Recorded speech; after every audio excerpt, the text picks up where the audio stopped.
Déjà, comparer, c'est juste nous permettre d'avoir plus de choix, donc avoir plusieurs artisans ou plusieurs équipes d'artisans qui pourraient être intéressantes pour pouvoir rénover notre bien.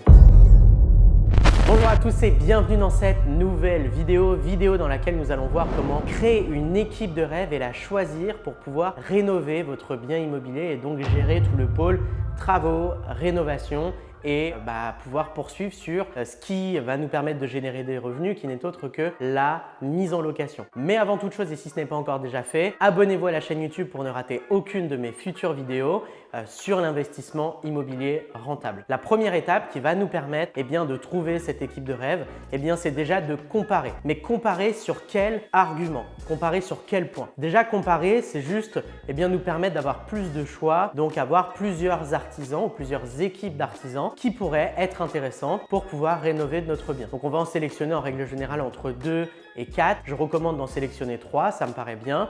Et on va faire des devis. Il y a déjà des points qui peuvent nous interpeller, comme par exemple l'ancienneté de sa structure et le statut de la structure. Est-ce qu'il est en société commerciale? Ça veut dire qu'il a une équipe, ça veut dire qu'il génère beaucoup de chiffres. Ou est-ce qu'il est en micro-entreprise? Et ça veut dire que ça va être surtout un indépendant. Après, est-ce qu'il est en micro-entreprise, mais sa micro-entreprise dans le bâtiment, elle a 7 ans?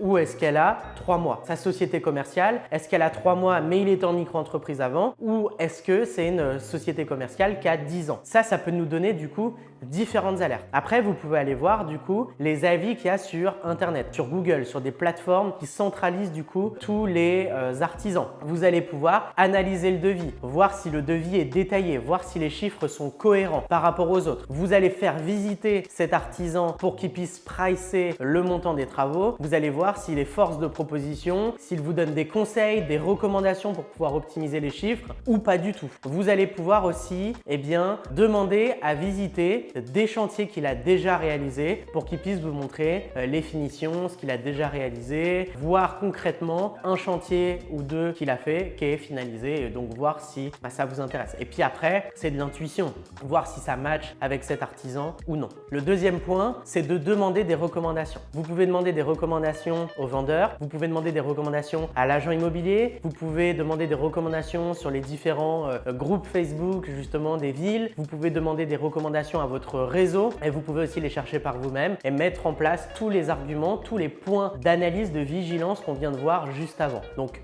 quand vous analysez tous les points de vigilance, vous pouvez même tenir un tableau Excel par exemple avec des go, des no-go par exemple et voir à la fin ce qui vous plaît. Si par exemple, vous avez quelqu'un qui, sur le plan humain, n'est pas au top du top, mais par contre qui est force de conseil, de proposition et qui vous a montré plusieurs historiques de travaux et qu'il a l'air de bien maîtriser, là dans ce cas-là, ok. Si par contre sur le plan humain ça match mais qu'il n'y connaît rien quand vous le faites visiter, on va plutôt privilégier le premier. Donc vous pouvez très bien tenir un tableau de comparaison comme ça. Vous pouvez aussi voir si la société elle a des dettes, si elle est à jour sur ses paiements URSSAF, toutes ces choses-là qui vous donnent aussi pas mal de vigilance et vous pouvez ensuite, s'il mobilise plusieurs personnes de son équipe, faire une réunion d'équipe avec toutes ces personnes-là pour tenir un plan de travaux et voir si ça le fait ou pas avec ces personnes-là, si elles maîtrisent aussi leur sujet ou non. Mais les points importants, c'est la structure juridique, l'ancienneté, s'il est à jour de toutes ses charges et dettes, des recommandations et visiter du coup des chantiers qui ont déjà été fait. Mais c'est vrai qu'aujourd'hui, moi, je trouve tous mes artisans sur de la recommandation et cette recommandation, elle vient souvent d'ailleurs de mon réseau d'agents immobiliers. Et après, j'ai pu les tester sur certaines fois des plus petits chantiers et c'est aujourd'hui eux qui gèrent des chantiers personnels, mais aussi des chantiers pour des clients qui certaines fois s'élèvent à 250 000, 300 000 euros de travaux sur un immeuble. Donc la recommandation, c'est vraiment très puissant. Voilà, on arrive à la fin de cette vidéo. J'espère que vous l'avez appréciée. Si c'est le cas, mettez-moi un like et abonnez-vous à la chaîne YouTube pour ne rater aucune de mes futures vidéos. Activez la cloche à côté du bouton s'abonner pour ne rater aucune de mes futures vidéos et recevoir une notification à chaque nouvelle vidéo. Si vous avez des questions, posez-les en commentaire, j'y répondrai avec grand plaisir. Et si vous souhaitez aller plus loin, j'ai mis à votre disposition une formation totalement offerte dans laquelle je vous partage les 9 étapes qui vont vous permettre de vous créer une retraite anticipée avec l'immobilier locatif. Je vous dis à très vite pour une prochaine vidéo. C'était Baptiste. Ciao, ciao.